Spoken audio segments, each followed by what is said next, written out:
everyone, welcome back to Brownlow Books. I am continuing my Canada Reads 2022 read through. Never really called it anything other than that, so I guess that's what we're gonna go with. I have just read the book that came in second, Scarborough by Catherine Hernandez. Okay, so for the non-Ontarians and maybe even non-Canadians, I don't know how much other provinces know about this, Scarborough is in the Greater Toronto Area. It is to the east.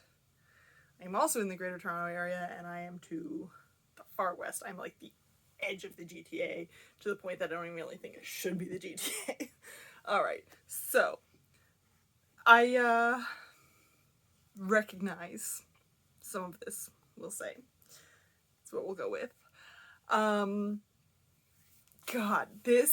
I read this in 2 days. It was a quick read through. It made me cry a bit.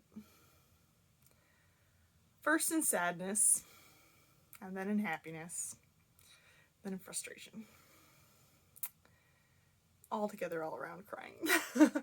I was actually reading it in the waiting room of my dentist's office today, and I hit a point where I read a line and I went, wait, what's happening? I should probably stop here. And then I got called in, so that was good timing. Yes, lots of tears shed for this book, but not like the big sobby crying tears, more of the like, you know, single emoji tear, not huge crying emojis. Okay. I guess we're gonna start with my dislikes. I'll start with the dislikes. There are a lot of narrators and perspectives in this book. Like a lot. Sometimes it's difficult to keep everyone straight because you have like 3 different main families you're following, and like you get the kids and the parents and like fucking neighbors and people in the street near where they live, like in the neighborhood. It is a lot of people.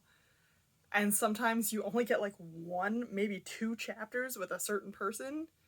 And so that's like, you're like, wait, where did this person come from? Who are they related to? Like, it was hard to keep straight for a little while. I got mostly through it, and then every once in a while someone would pop up and I'm like, who? So that was one of my dislikes. There are so many people that we get the perspective of, and I don't know, I feel like that maybe could have been a little bit better. I did not enjoy the ending. That being said, really the only part of the ending that I did not enjoy was like the last person chapter, which was like 4 pages. It had the same problem, similar problem to what I had in What Strange Paradise. In that, like, I'm really enjoying it, and then you give me a few pages where I'm like, oh, alright. Or I get angry or whatever. In that one I got angry, in this one I feel just like a little let down. So it was kind of like, I don't know, the ending was almost too sweet for the book. I'm gonna try not to give anything away. I'm gonna try really hard. But yeah, the ending felt a little too sweet for how real and honest the book was. Just wrapped up, you're like, okay, thanks, but did I need that? Things I liked about the book. I still enjoyed, even though we had so many fucking narrators, I still enjoyed that we got a good mix of adults and children. Scarborough's not an easy place. Like, speaking from a huge place of privilege, it was where my parents told me not to go. I couldn't have got there by myself anyways, like, let's be real. But yeah, it was kind of like the, we don't want you going in that area kind of thing, and I think that's like a lot of people growing up in the Greater Toronto Area. It's like, you know what Scarborough is. Maybe just try to avoid there if you can. Where was I going with that? Yeah, as a child, I would not have been able to get there. It was not near me. It's not a thing that I was... So yeah, but lots of different age groups represented in the book via the narrators, even though there was a shit ton of them. I enjoyed Hina Hassani. I believe that's how you would pronounce it. She is the coordinator for like the little school program that they run, literacy program. Her parts very much broke up the book because they are written as a report to her superiors and then emails back and forth between her and her superior. So that kind of broke the book up from being too like block text narration. I enjoyed that. It was kind of like okay, you can see what she's dealing with all of these people who maybe don't intersect with each other anywhere else. So I did enjoy that. I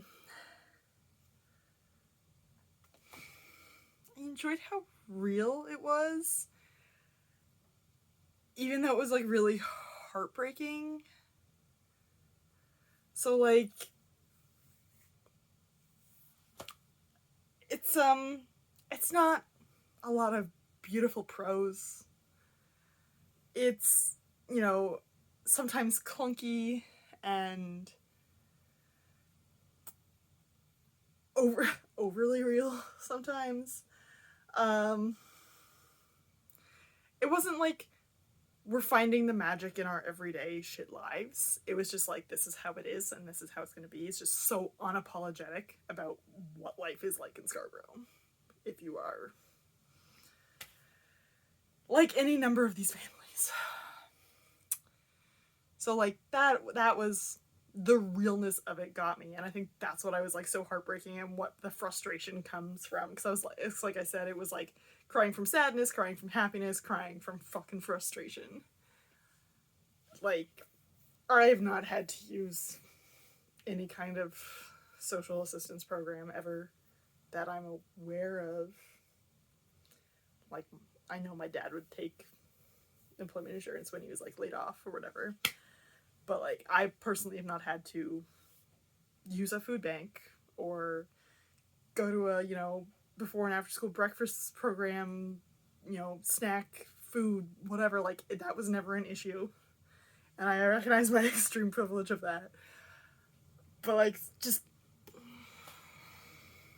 it was fucking frustrating watching all of these families trying to navigate these fucking systems that are set up to make them fail. Like, that was really frustrating.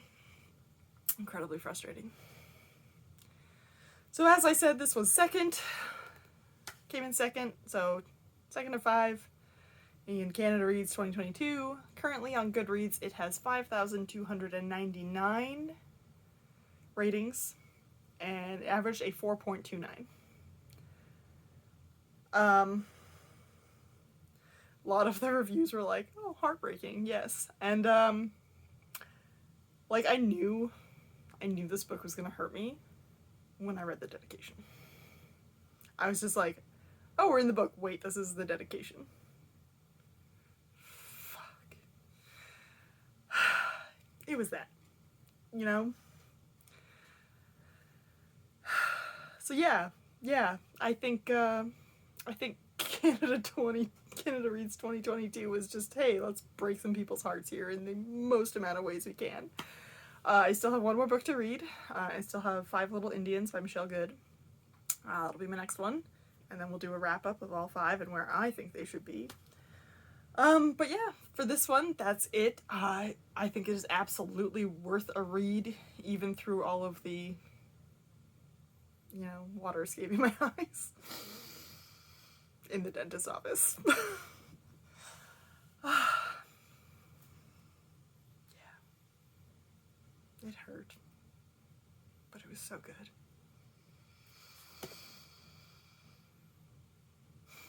Alright. Don't forget to like and subscribe, and I'll see you next time.